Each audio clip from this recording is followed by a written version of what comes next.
Hi friends, ഇന്ന് നമുക്ക് അടിപൊളി ടേസ്റ്റിൽ എങ്ങനെയാണ് വീട്ടിൽ ചില്ലി ചിക്കൻ ഉണ്ടാക്കാൻ നോക്കാം. വളരെ എളുപ്പമാണ് ഉണ്ടാക്കാനായിട്ട്. അതേപോലെ തന്നെ റെസ്റ്റോറൻറ്റിനൊക്കെ കിട്ടുന്ന അതേ ടേസ്റ്റ് തന്നെയാണ്. അപ്പോൾ നമുക്ക് നോക്കാം ഇതെങ്ങനെ ഉണ്ടാക്കാമെന്ന്. ഇപ്പോൾ ഞാനിവിടെ 1/2 കിലോ ചിക്കൻ എടുത്തിട്ടുണ്ട്. ബോണുള്ള ചിക്കൻ തന്നെയാണ് എടുത്തേക്കുന്നത്. നിങ്ങൾക്ക് വേണമെങ്കിൽ ബോൺലെസ് ചിക്കൻ എടുക്കാം. പക്ഷേ ചെറിയ പീസായിട്ട് കട്ട് ചെയ്തെടുക്കണമെന്ന് മാത്രം. അപ്പോൾ അത് നന്നായി കഴുകി അതിലത്തെ വെള്ളമൊക്കെ തന്നെ നന്നായി വാർത്തെടുത്തതിന് ശേഷം ഒരു ബൗളിലിട്ട് കൊടുത്തിട്ടുണ്ട്.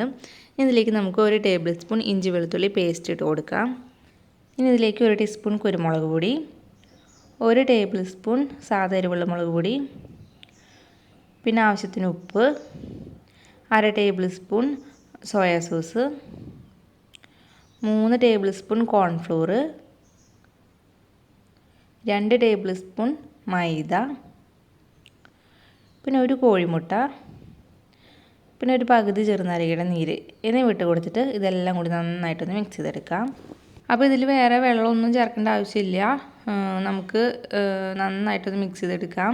ഇനി നിങ്ങൾക്ക് അഥവാ ഭയങ്കര ടൈറ്റായിട്ട് തോന്നുകയാണ് കുഴയ്ക്കുമ്പോൾ എന്നുണ്ടെങ്കിൽ മാത്രം ഒരല്പം വെള്ളം ഒഴിച്ച് കൊടുത്തിട്ട് മിക്സ് ചെയ്തെടുത്താൽ മതിയാവും. ഇനി ഇതൊരു അരമണിക്കൂറെങ്കിലും ഇതുപോലെ മാരിനേറ്റ് ചെയ്ത് വെക്കണം. കൂടുതൽ സമയം വെക്കുകയാണെന്നുണ്ടെങ്കിൽ ഫ്രിഡ്ജിൽ വെക്കുക. അതിന് ശേഷം നമ്മൾ ഉണ്ടാക്കുന്നതിന് ഒരു അരമണിക്കൂർ മുന്നായിട്ട് പുറത്തെടുത്ത് വെച്ചിട്ട് ആ തണുപ്പ് മാറിയതിന് ശേഷം വേണം ഫ്രൈ ചെയ്യാനായിട്ട്. അരമണിക്കൂറൊക്കെ വെക്കുന്നുള്ളൂ എന്നുണ്ടെങ്കിൽ ഫ്രിഡ്ജിൽ വെക്കേണ്ട ആവശ്യമില്ല. അതിന് ശേഷം നമുക്കൊരു പാനിൽ ഓയിൽ ഒഴിച്ച് കൊടുത്തിട്ട് ഓയിൽ നന്നായിട്ട് ചൂടാകുമ്പോൾ ഓരോ പീസ് ചിക്കൻ ഇട്ട് കൊടുത്തിട്ട് ഇതൊന്ന് ഫ്രൈ ചെയ്തെടുക്കാം.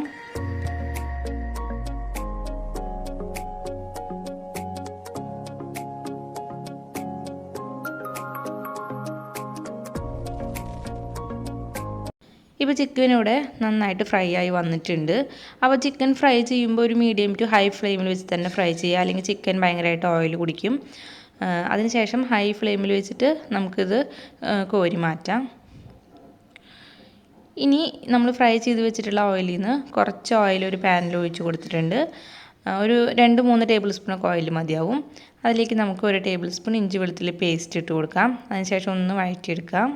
അപ്പോൾ ഇനി ഇഞ്ചി വെളുത്തുള്ളി പേസ്റ്റ് തൊട്ട് നമ്മൾ ഹൈ ഫ്ലെയിമിൽ വെച്ചിട്ട് വേണം ഇതെല്ലാം കുക്ക് ചെയ്തെടുക്കാനായിട്ട്. അപ്പോഴാണ് നമുക്ക് ആ റെസ്റ്റോറൻറ്റിൽ നിന്ന് കിട്ടുന്ന ആ ഒരു മണമൊക്കെ ഇതിന് വരുള്ളൂ. നമുക്ക് ഇഞ്ചി വെളുത്തുള്ളി പേസ്റ്റ് ഒന്ന് വഴണ്ടി വന്നു കഴിഞ്ഞാൽ പിന്നെ നമുക്ക് ചതറിനെ കട്ട് ചെയ്ത് വെച്ചിട്ടുള്ള ക്യാപ്സിക്കും സവാള ഇട്ട് കൊടുക്കുക. അപ്പോൾ ഞാനിവിടെ 1 ക്യാപ്സിക്കും 1 സവാളയാണ് എടുത്തേക്കുന്നത്. അപ്പോൾ അതിട്ട് കൊടുത്തിട്ട് ഹൈ ഫ്ലെയിമിൽ വെച്ചിട്ട് തന്നെ ഒന്ന് വഴറ്റിയെടുക്കാം. ഇനി ഇതിലേക്ക് നമുക്ക് 1 ടേബിൾ സ്പൂൺ കാശ്മീരി ചില്ലി പൗഡറും 2 ടേബിൾ സ്പൂൺ സോയാ സോസും 1 ടേബിൾ സ്പൂൺ ചില്ലി സോസും റെഡ് ചില്ലി സോസും 1 ടേബിൾ സ്പൂൺ ടൊമാറ്റോ സോസും കൂടി ഇട്ട് കൊടുത്തിട്ട് ഇതൊന്ന് ഇളക്കിയെടുക്കാം. അപ്പോൾ നന്നായിട്ട് ഇളക്കി കൊടുത്തു കഴിഞ്ഞാൽ പിന്നെ നമുക്കിതിലേക്ക് വെള്ളം ഒഴിച്ച് കൊടുക്കണം. അപ്പോൾ ഞാനിവിടെ 1/2 കപ്പ് വെള്ളമാണ് ഒഴിച്ച് കൊടുത്തിട്ടുള്ളത്. ഇനി ഇത് നന്നായിട്ടൊന്ന് തിളയ്ക്കണം. അപ്പോൾ നമുക്ക് ഇതിൽ ഉപ്പ് ചേർത്തിട്ടുണ്ടായിരുന്നില്ല. അപ്പോൾ ഉപ്പ് നോക്കിയിട്ട് ആവശ്യത്തിന് ഉപ്പ് ഇട്ട് കൊടുക്കുക. അപ്പോൾ സോയാ സോസ് ചേർക്കുന്നത് കൊണ്ട് തന്നെ ചില സോയാ സോസിലൊക്കെ ഉപ്പ് കൂടുതലുണ്ടാവും. അപ്പോൾ സോയാ സോസൊക്കെ ചേർത്തതിന് ശേഷം ഉപ്പ് നോക്കിയിട്ട് ആവശ്യത്തിന് ഉപ്പ് ചേർത്ത് കൊടുത്താൽ മതി. അതിന് ശേഷം നന്നായിട്ടൊന്ന് തിളപ്പിക്കുക. ഇപ്പോൾ ഇതിവിടെ നന്നായിട്ട് തിളച്ച് വന്നിട്ടുണ്ട്. ഇനി ഈ സമയത്ത് നമുക്ക് ഒരു 1/2 ടേബിൾ സ്പൂൺ കോൺഫ്ലോറിലേക്ക് ഒരു 3 ടേബിൾ സ്പൂൺ വെള്ളം ഒഴിച്ച് കൊടുത്തിട്ട് നന്നായിട്ടൊന്ന് മിക്സ് ചെയ്യാം. കട്ടയില്ലാതെ നന്നായിട്ട് മിക്സ് ചെയ്തതിന് ശേഷം ഈ നന്നായി തിളയ്ക്കുന്ന സമയത്ത് ഇതിലേക്ക് ഒഴിച്ച് കൊടുക്കുക. അപ്പോൾ ഹൈ ഫ്ലെയിമിൽ തന്നെ വെക്കുക. അപ്പോൾ നമുക്കിത് പെട്ടെന്ന് കുറുകി വരും. ഇപ്പോൾ ഇതവിടെ നന്നായിട്ട് കുറുകി വന്നിട്ടുണ്ട്. ഈ സമയത്ത് നമുക്കിതിലേക്ക് ഫ്രൈ ചെയ്ത് വെച്ചിട്ടുള്ള ചിക്കൻ ഇട്ട് കൊടുത്തിട്ട് നന്നായിട്ടൊന്ന് മിക്സ് ചെയ്തെടുക്കാം.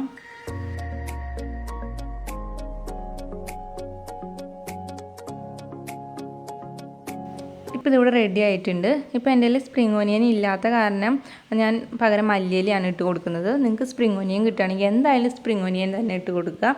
അപ്പോൾ നല്ലൊരു മണമാണ് അതിനുണ്ടാവുക. അപ്പോൾ ഇത്രയേ ഉള്ളൂ. നമുക്ക് അടിപൊളി ടേസ്റ്റ് ആയിട്ടുള്ള ചില്ലി ചിക്കനാണിത്. അപ്പോൾ ഈ വീഡിയോ ഇഷ്ടപ്പെട്ടാൽ ഇതുപോലെ ഒന്ന് ട്രൈ ചെയ്ത് നോക്കിയിട്ട് നിങ്ങളുടെ അഭിപ്രായങ്ങൾ തന്നെ കമൻസ് ആയിട്ട് അറിയിക്കുക. പിന്നെ ഈ വീഡിയോ ഇഷ്ടപ്പെട്ടാൽ ലൈക്ക് ചെയ്യാനും ഷെയർ ചെയ്യാനും മറക്കരുത്. പിന്നെ ഈ ചാനൽ പുതിയതായിട്ടാണ് നിങ്ങൾ കാണുന്നതെങ്കിൽ പ്ലീസ് ചാനൽ ഒന്ന് സബ്സ്ക്രൈബ് ചെയ്യണേ. അപ്പോൾ ഇനി വേറൊരു വീഡിയോ ആയിട്ട് കാണാം. അതുവരേക്കും എല്ലാവർക്കും ബൈ.